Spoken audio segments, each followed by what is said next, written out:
And now, from the Marquee Media Studio inside Mark Tank, it's the Mark Haney Show. Yes, we are on a mission to ignite the entrepreneurial revolution right here in the hometown we love. We love entrepreneurs. And if you are an entrepreneur, if you want to win in life, you need to listen to today's show. We're going to have Lauren Johnson, who is a person that knows about having a winning mindset and what happens when you do have a winning mindset. She works with elite performers.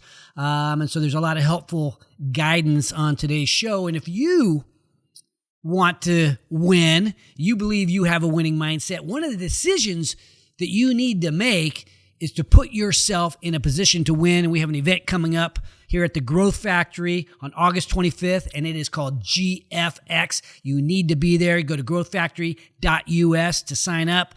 But in the meantime, stick around, enjoy this show, and hopefully you get a few nuggets that will help you in your journey to win. You know, I am so excited about today's show. We are going to be talking about my favorite subject, winning. And we today have Lauren Johnson. She is a performance coach and speaker. And she's based right here out of Sacramento. Lauren, let's get to know you a little bit. How did you get into this line of work? Maybe just give us a little bit of your background so we can kind of set it up. Yeah, absolutely. Well, first of all, thank you so much for having me. I'm so excited to be here. A little bit about how I got into it. You know, I was an athlete my whole life. I played soccer since the age of 5, played all the way through the collegiate level. And I was so fascinated by this idea of what makes people great.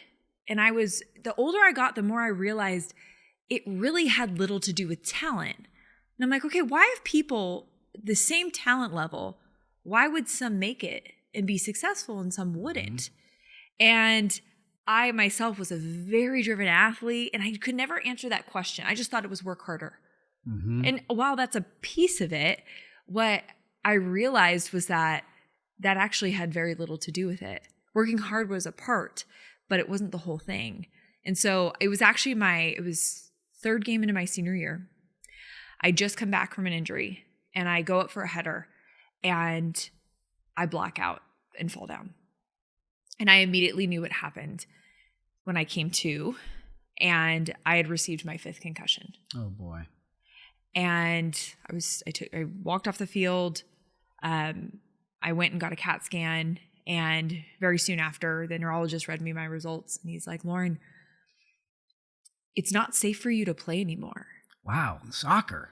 Yeah. And I had, lots of other concussions from other things. Snowboarding was my worst one. Was it from hitting the ball, or was it from bumping heads with another person? It was from simply hitting the ball. Wow. Which every time you get a concussion, you get more susceptible to getting another one. So that's how susceptible I was that a simple header gave me a concussion, which meant this is wildly unsafe for you.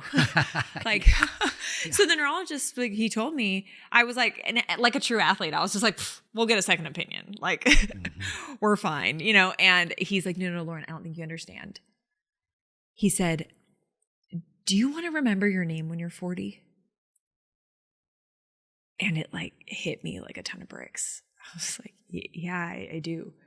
And so I had to stop playing. And what that forced me to do was my role changed from being on the field to being a support on the bench. And that transition was one of the most difficult times in my life because I had to face who am I? This new identity, but it also gave me a different perspective I'd never had before. And it forced me to look at things differently. And I ended up taking an elective course in sports psychology. By the way, I had no idea what it was. I was getting a degree in kinesiology. I thought I was going to be a physical therapist. And what it did for me was it opened up this level of perspective that made me realize, oh my God, who would I have been if I would have known this? I realized that there's these aspects of the mind that we actually have control over, which before I thought I was just a victim of. And I thought, who would I have been if I would have known these things? Known what things? Known that number one, I don't have to be perfect. Number two, I have control over my focus. I have the ability to maintain a level of calm or consistency even when my circumstances around me have changed, and many others. I just realized that there was these tools that I actually had control over changing that would have altered my ability to perform at a very high level. And instead, they became obstacles that I just thought I had to deal with. I just had to, this was just life. You learned that during one of the most difficult times somebody might experience in their life. During that downtime, you had an awakening of some sort. Yes. And it was right then that I realized, how many people can I help now that I do know this? Sure, my athletic career is over, but how can I impact others in this way? And that's what actually led me down the path to get my master's degree in performance psychology and led me to start working in pro sports. And while that's evolved over time, and I do work with pro athletes, but I work a lot with corporate companies, CEOs, VPs, executives, and their teams. What I just realized was that this applies to everything, not just athletics. That's just how I got to apply it in that very moment. Okay, so let's talk about the interesting way that you got into this, because I know you've worked with the New York Yankees and pro athletes, as you mentioned, which is really at the top, at some of the highest levels when you talk about, the way we think in terms of winning. So our podcast and the people that are sort of in my world, our world, they're driven by and large. So let's gear this conversation to not the person that's slacking. Let's gear it toward the person who's doing a good job out there. They're successful, or they're achieving, they're making progress, but they have this burning desire to be elite, right? They want to be great. They would like to be either a pro athlete or build a $100 million company or do something that's really, really unique, really special, versus the person that just kind of wants to work for the weekend, play for the paycheck, good enough is good enough. So what's the difference in the mindset of those that stop settling or don't settle and decide to continue to just press on and go for being elite? It's a great question. And what it really comes down to is, a lot of people will ask me, they're always so surprised, I should say. When I was working with the Yankees, I worked throughout the system, and this one person asked, well, what do major leaguers have to work on? And I was like, everything. They're like, what do you mean? And sometimes people have this idea that just because somebody is great, just because somebody is getting really good success, that they don't work on these things. But one of the number one things that I found with even my most elite athletes that I worked with was they struggled with confidence. And people were shocked by that. Not a baseball player is not shocked by that, because anybody who's ever played baseball knows that it is a game of confidence in many ways, especially if you're up there to hit. But even you could be a second baseman and have trouble getting it over to first base. Exactly. And I should say that when it comes to success and mental toughness, they're not more mentally tough or more successful because they're more talented. They're more mentally tough and successful because they are consistent. They can remain consistent even when they don't feel like it. And so there's a couple things that really high performers do differently. Number one, they don't feel sorry for themselves. So when things happen, when things go wrong, when things take a turn, they're not sitting there just sulking, going like, oh, poor me. And they don't have this victim mentality. It doesn't mean that it may not suck. It doesn't mean that they may not have a moment where they're grieving or frustrated, or for a moment that they feel sorry for themselves. But they don't stay there. They quickly go, okay, what is within my control and what am I going to do about it? Yeah. That's number one. So they don't have a victim mentality. Number two, they understand the cost of standing still. They understand that performance is evolutionary. They as a person are evolutionary. They're never too good to improve. They're never too good. My good friend Justin Sua says this, you're never too good to get better. I love that. Isn't that good? Yeah. Yeah, you're never too good to get better. They understand that. So even when they are doing really, really well, they know that there's a cost when you stop working.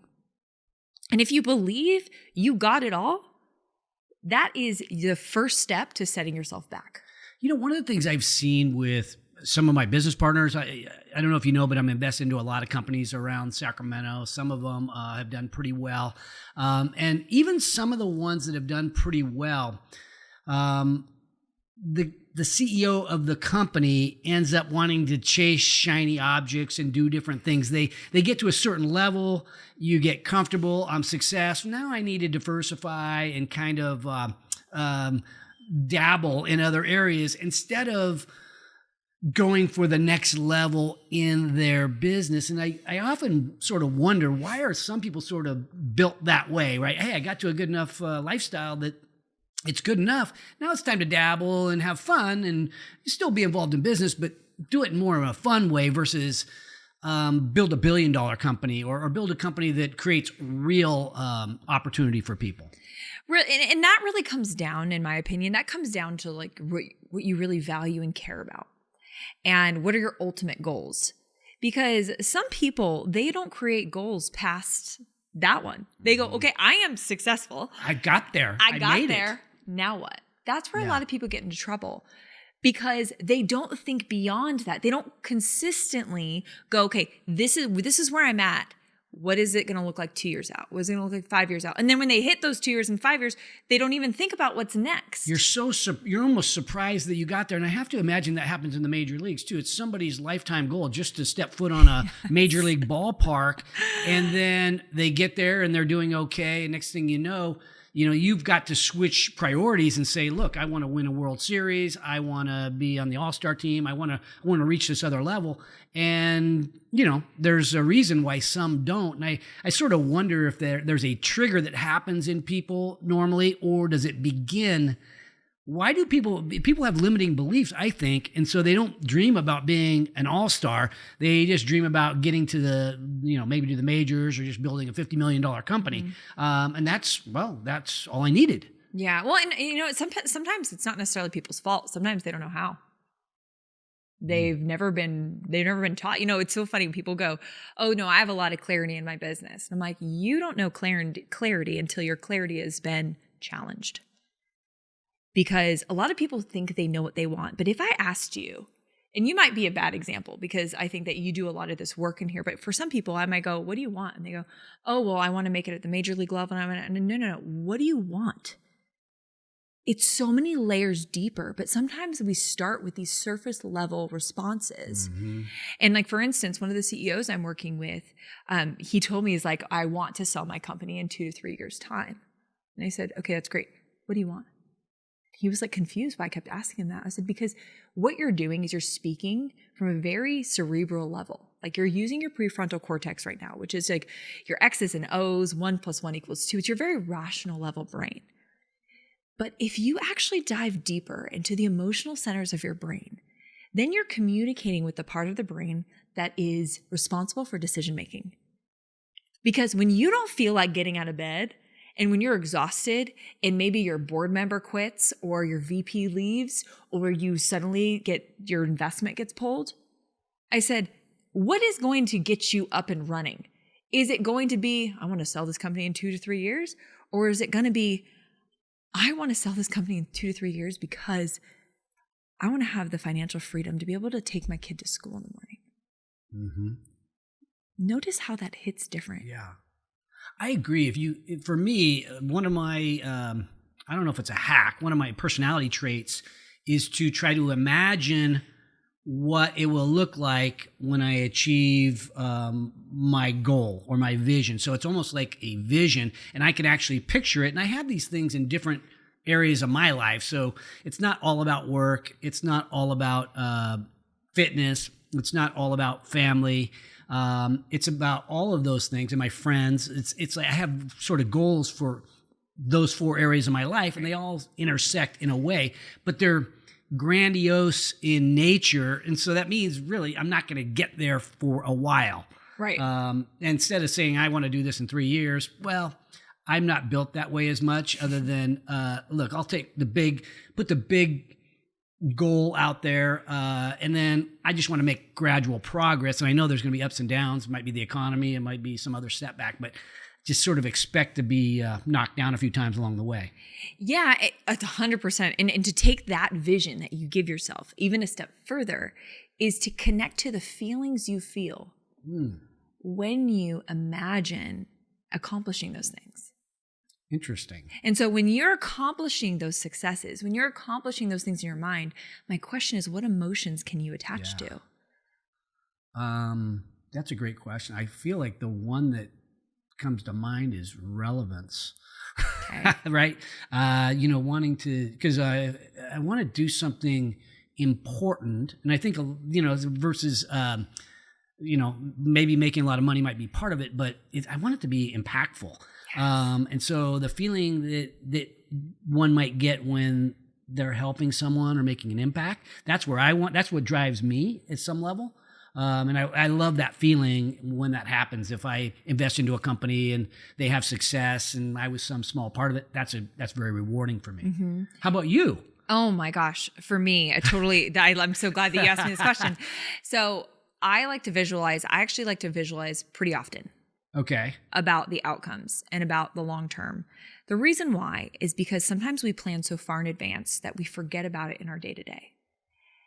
And so one of the things I like to do is I'll visualize how I want essentially to create a world for my future son. And if you're watching this on YouTube, you probably still can't tell, but she's started the show a little bit. Lauren is going to be expecting a little boy. And so anyway, congratulations. Thank you. Yes. And how it makes me feel to create that vision, not just for me, but for my family, is fulfilled. Interesting. I get the emotion of fulfillment. I get the emotion of like value. Like I'm not only bringing value to others and being able to impact others, because I think it definitely drives what I do as well, but it also gives me the emotion of true happiness. Because to me, money is great. Don't get me wrong. I mean, everybody I work with, especially in business, like that's a big thing that we have to consider. But I think what matters more than that is that's a benefit to doing what I do. But I think the thing that drives me to do what I do is to not only help others, but to also make a long-term impact and to fulfill the values and the core values of myself. So fulfilled, that's an interesting word. I don't even know if I've ever used that word before. So feeling fulfilled, can you elaborate on that? Like, what is that? I know that's happiness in some way, but like, what does that mean? So there's a couple things. So when I think of fulfilled, I think of my core values, and core values meaning like I have core values around spending time with my family. Mm-hmm.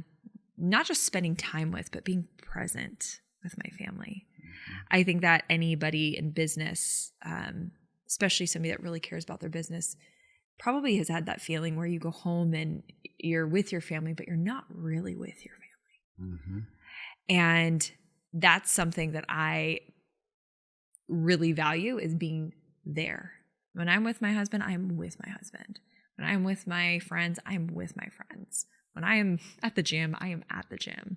And so I can create a present moment of that. And so that's one of my core values. So when I say fulfilled, I mean that I'm checking off the things that matter the most to me. You know what? It's interesting because I like the word fulfilled a lot. And when I think about it, fulfillment, I suppose that ties to the impact thing I was talking about a little bit. But part of it was coming as close as I can to unleashing my full potential. It's like, what is my full potential? Okay, let me back off of that a little bit and go, okay, I need to be in here somewhere. Yeah. Otherwise, I haven't fulfilled my moral obligation to society. If I've decided to be a slacker, it's like, that's okay at some level. But if I have more to give, other people are giving a lot. It's like, I should give what I can bring, whatever that happens to be. Right. And I think what the most important thing, though, is to be in alignment in your values and the things that matter to you, mm-hmm. because there's always going to be somebody doing more. I mean, we could find somebody, no matter where we are, doing more than us. And we don't always have to do more. We just have to do what we already do better. Mm-hmm. And so that's something I think about often, is that a lot of times when we're wanting to improve ourselves, we think, oh my gosh, I got to do more of this. I've got to add this. Sometimes we can create addition through subtraction. Yeah.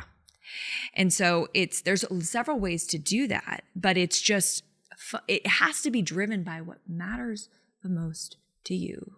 Interesting. You said, so I want to dive into that. We're kind of into the how, a lot of it's the way we think and then the decisions we make. What are we going to do with what we got? We know where we want to go. We know what assets we have and what opportunities we have. Now, what are we going to do with all this? I think is the big question. And you said that when you're with your husband, you're present. When you're at the gym, you're at the gym. And I think I have this saying: you're either to be successful, be hanging downtime or hanging or banging. And banging is like when you're at your very best, when you're very present. It's like, look, I'm at my very best, at my very best opportunity. But so often we'll go to the gym or we go home and we do kind of go through the motions. Everybody has days where you go through the motions. And you're saying if you subtract enough stuff out of your life, you're more likely to be banging at the gym, right? Because if you're walking to the gym with all this other crap on your head, you're not at your best at the gym. Right. It's you know what it's like? It's like when you're on your computer and you're trying to find a website, but you have 70 tabs open and you're wasting all of your time just trying to find the thing that you need. That's sometimes what it feels like when I'm not prioritizing what's most important. Yeah.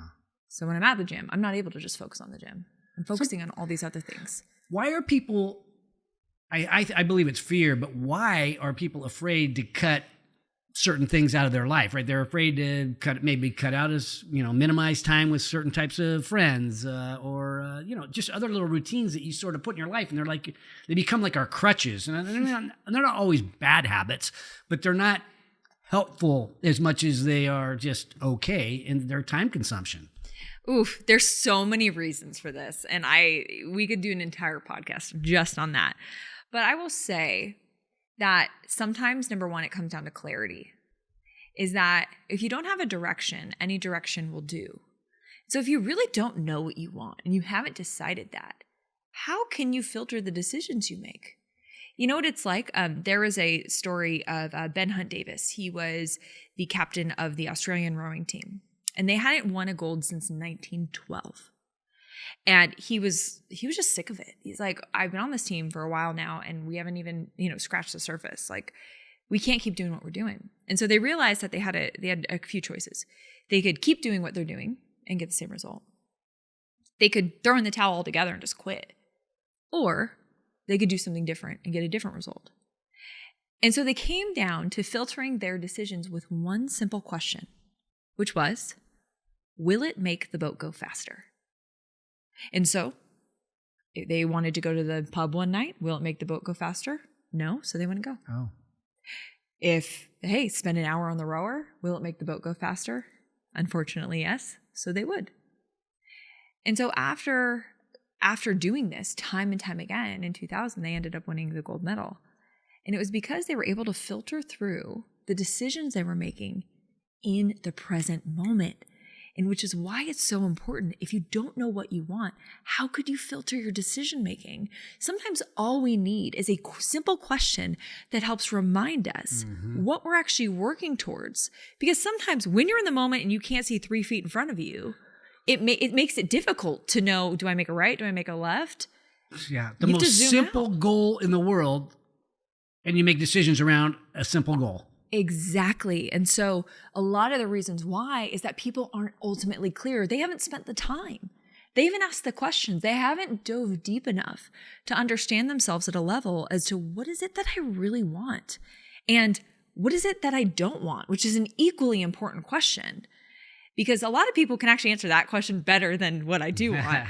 And so sometimes it's asking both and understanding what you want and what you don't want from a 360 perspective helps you to understand what decisions maybe are leading you in a different direction and what decisions we need to adopt to bring us back, to get us back on the freeway towards our goals. Okay, I have a hypothesis I want to run by you. And maybe this is, the only person I really know is myself, I suppose. So I have this hypothesis that commitment to these goals is the key, right? How much we commit to the goals, because there's people that want things, and then there's people that more than want them. They are committed. They are committed for life, right? They are going to win come hell or high water. They're just people that have that insane commitment, and that the reason why some have that insane commitment is because their goals are big enough to get excited about. They're big enough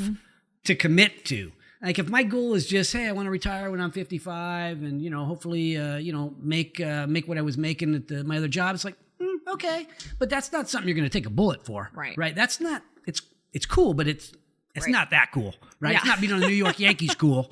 So people set these goals that are kind of like, okay, or good, or, hey, I want to build a company that's $50 million in sales. That's awesome. I mean, that's fantastic. But the goal is so low that they aren't that committed. It doesn't make them, get out of bed at 4 a.m. to get there and be the first one at work or whatever, goal-based decision making would take to get there. It's because the goal's too low.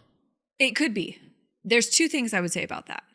Is that, number one, the question I like to ask people is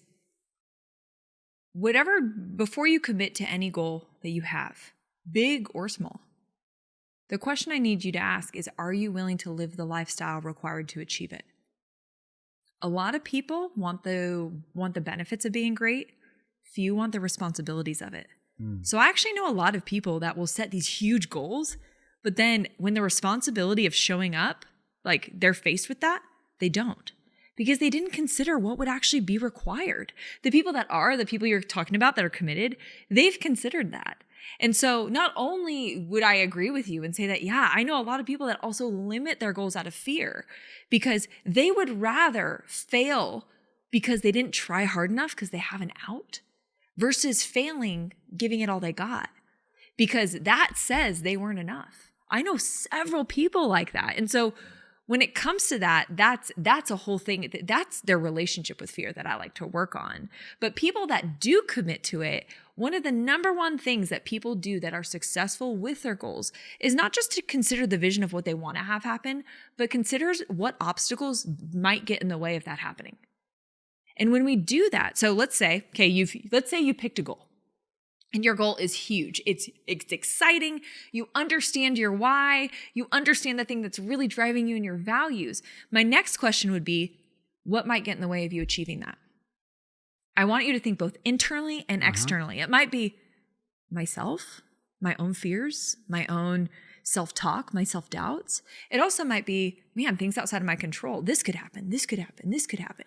My wife might nag at me if I work too hard. Yeah, exactly. Like my investor may walk out on me. There's a lot of things that could happen. By the way, my wife is fully supportive of my insane approach to life. So I'm lucky. I got lucky that way. But not everybody's is. Yeah. And then the next question is, what are we going to do about it if that happens? And so this is what we call, the first thing is called mental contrasting. So you pre-think the obstacles that you're not going to know them all, but you could guess on some of the more likely ones. Yeah. And so in psychology, we call this mental contrasting. Okay. So you're contrasting what you want to have happen with what could get in the way.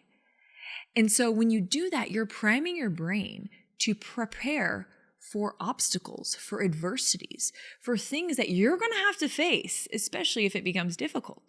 So number one, that's what happens. Number two, the next step is called contingency planning. And then what we do is we go, okay, if this happens, if my wife starts nagging me about this, then this is what I'm going to do about it. And what you're doing is you're creating a connection in your brain between an obstacle you may face and a behavior you wish to follow. And your brain loves this because it's not requiring itself to create a plan in the moment. Its only job now is to simply execute if we face that. And so a lot of people, they stop at the vision, they stop at the fun, they stop at the exciting without recognizing or even acknowledging how difficult this path might become. And when we do that, we actually increase our chances of accomplishing that goal and sticking with it when it gets tough by a ton. And so for anybody out there that's listening that is doing goal setting, I highly encourage you to consider both sides of the coin, because without it, that's where a lot of people run into trouble. When they do face that obstacle, they're not prepared for it. And so they just, they quit, or I'll do it tomorrow. When you have people set goals, you help people in this realm, you help businesses in this realm.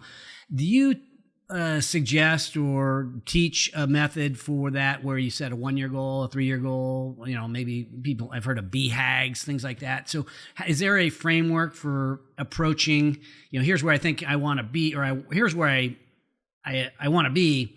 What's the framework in terms of goal setting to get there? Yeah, so there's a couple ways I like to do it. There's 4 areas I really like to focus on when we're creating goals. Number 1 is the goal itself. We get very clear.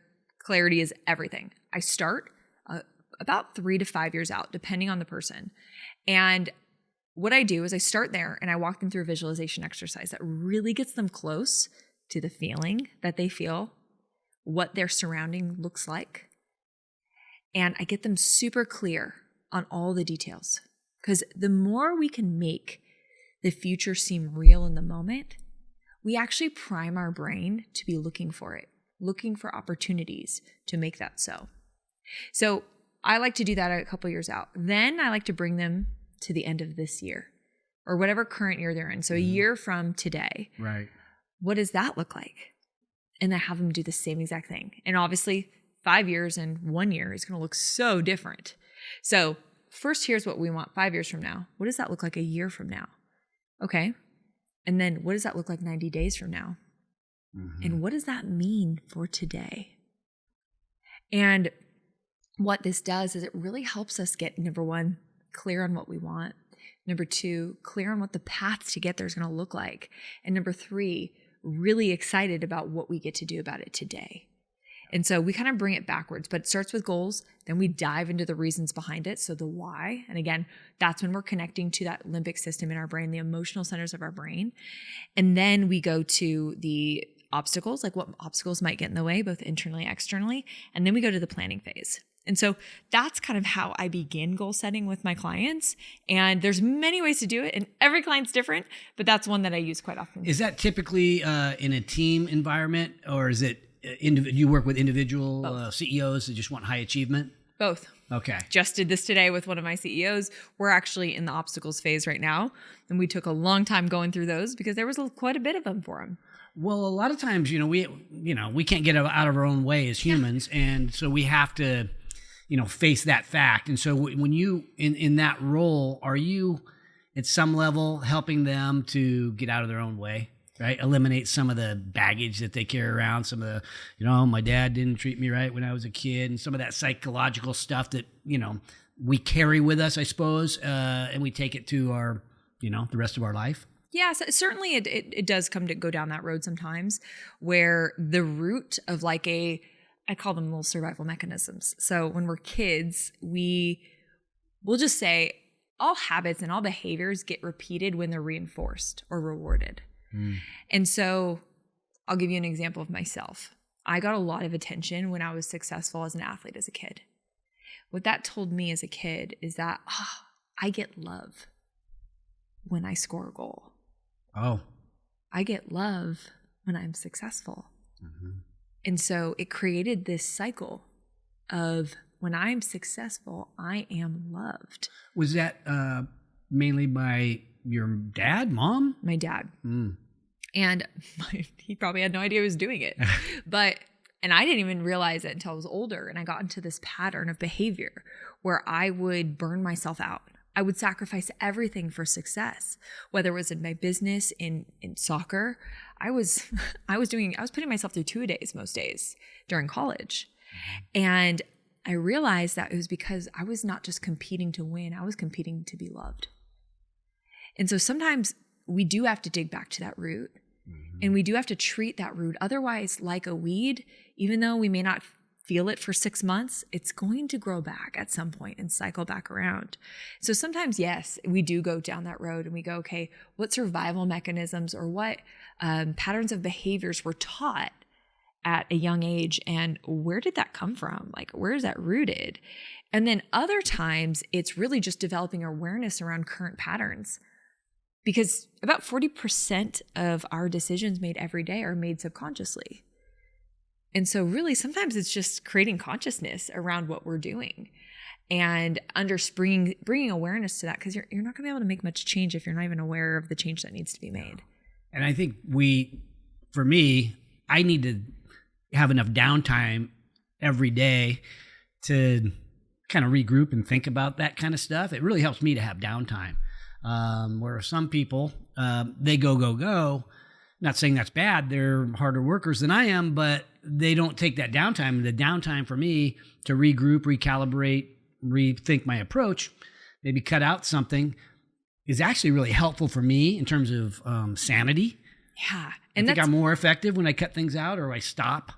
Yeah. And what you're describing here is the law of diminishing returns. At some point, yeah, you can work your butt off. But if you think of it like an inverted U, that peaks at some point and then it becomes detrimental. Then performance begins to suffer. Our ability to focus, our ability to be creative, our ability to execute begins to suffer after a certain point. So I think it's really understanding that sweet spot. And then also understanding, what are the signs, symptoms, or signals that tell me, I'm going into the area where now we're crossing that threshold and it's becoming more detrimental to continue, versus like maybe a break is needed. Mm-hmm. And I like actually to describe this like Formula One drivers.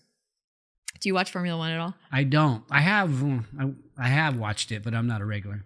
Okay, so actually my assistant is a big Formula One fan, and I really like watching it as well. But they all do one thing the same. They all pit stop. Mm-hmm. But the question is why? Most of the time, they're not pit stopping because there's something horrifically wrong with the car.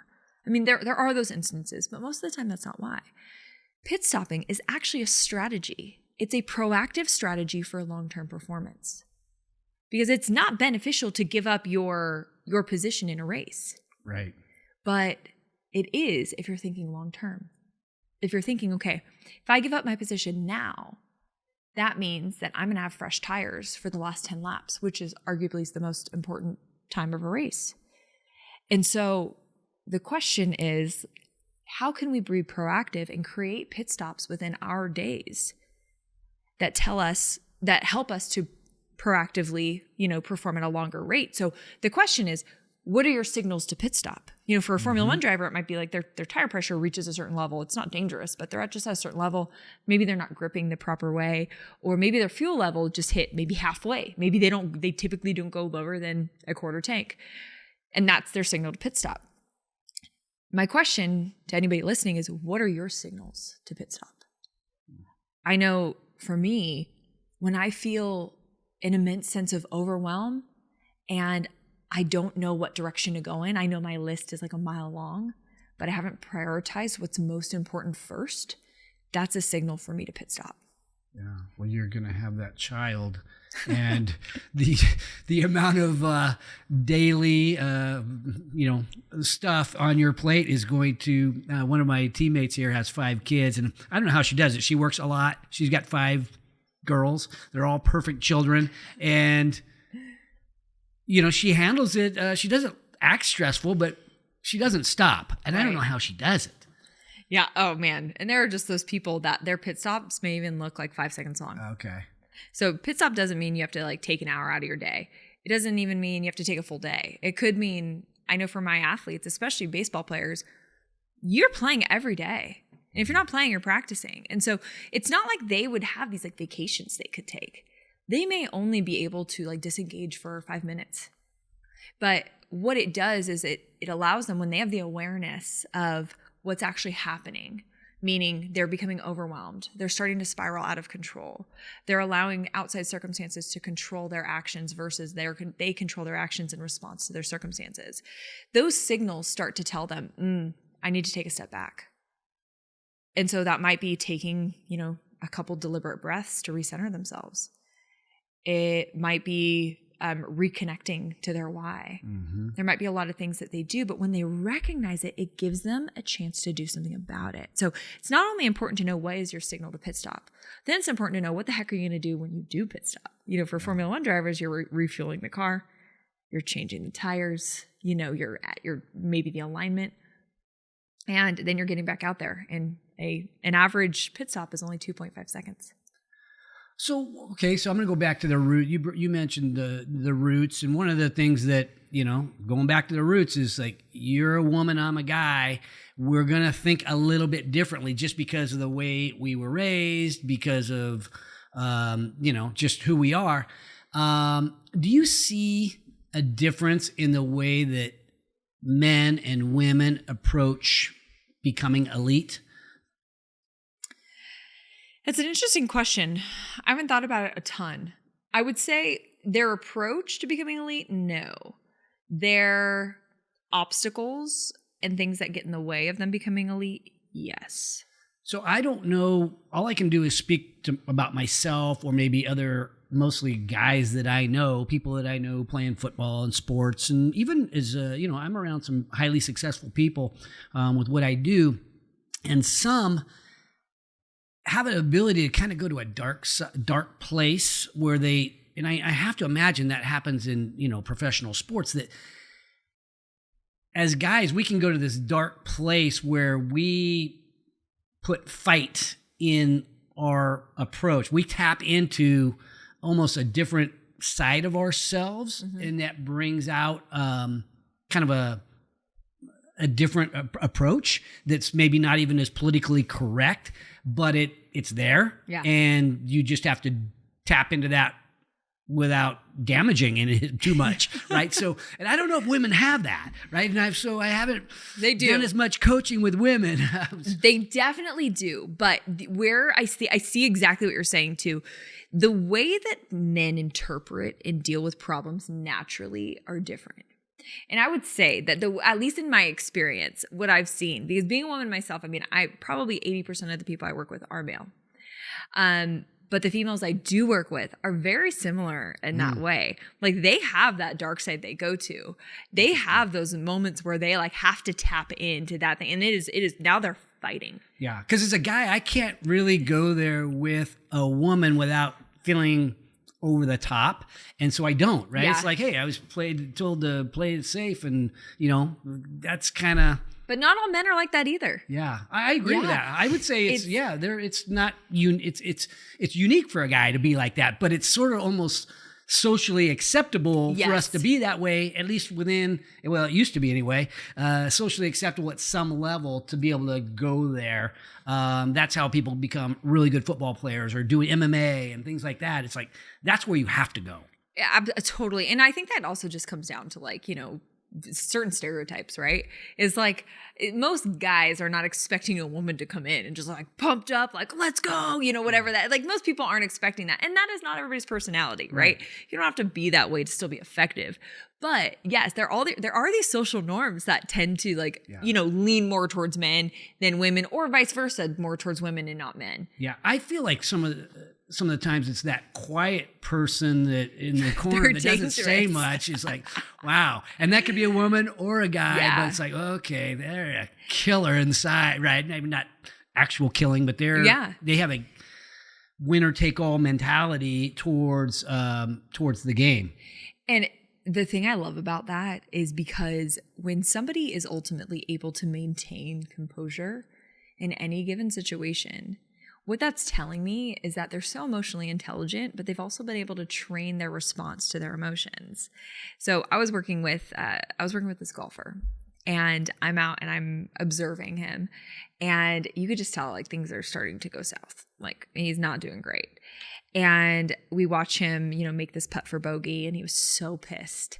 And because he had a perfect birdie opportunity and just missed it. So he was getting upset, and he threw down his putter, grabbed his driver, pretty much ran to the next tee, totally ignored his pre-shot routine, didn't take his time, and just swung. And we all watched as his ball flew directly into a hazard.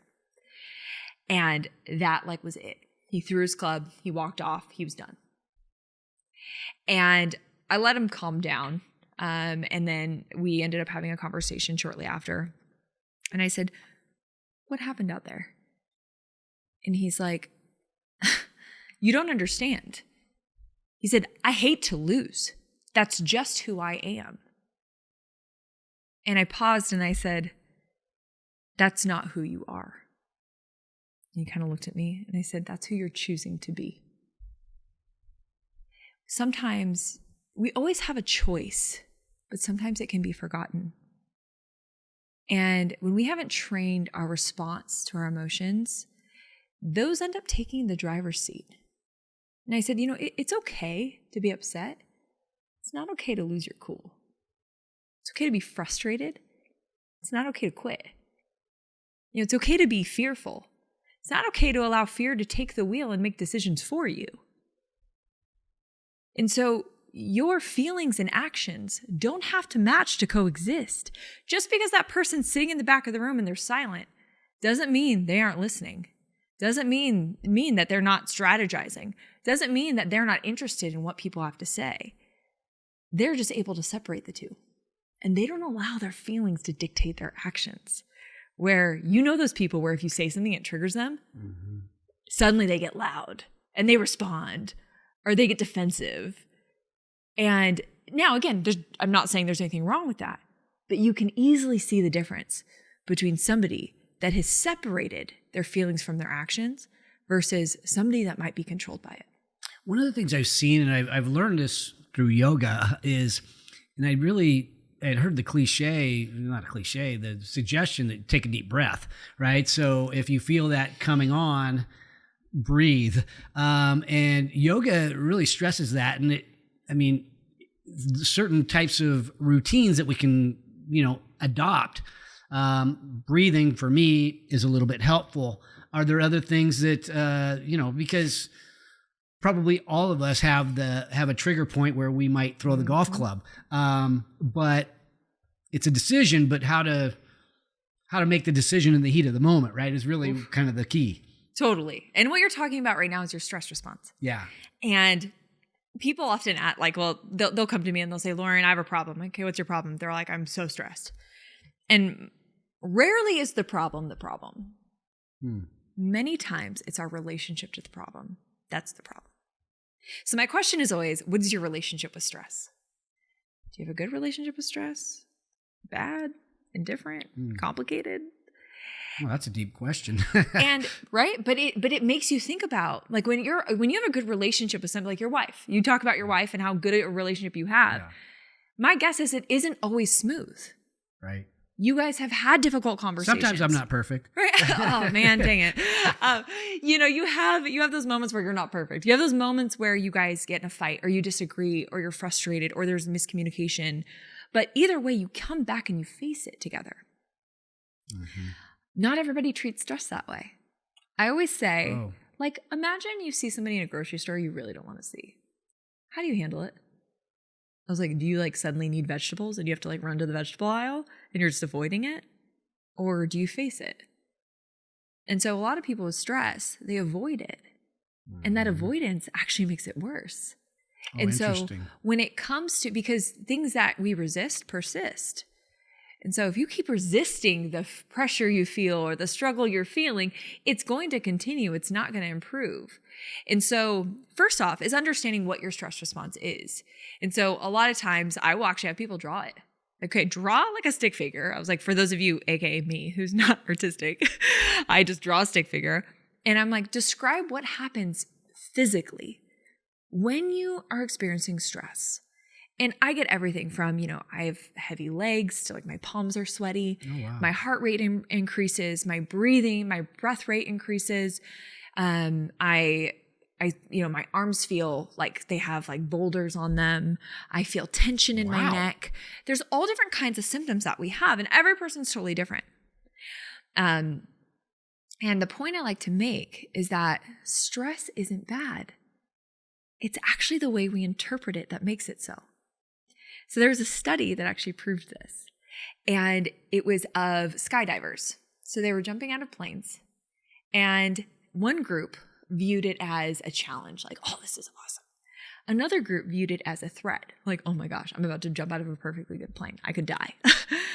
And they hooked them up to all these electrodes, and what they found was that they experienced the same amount of stress, but what happened physiologically changed based on what they thought.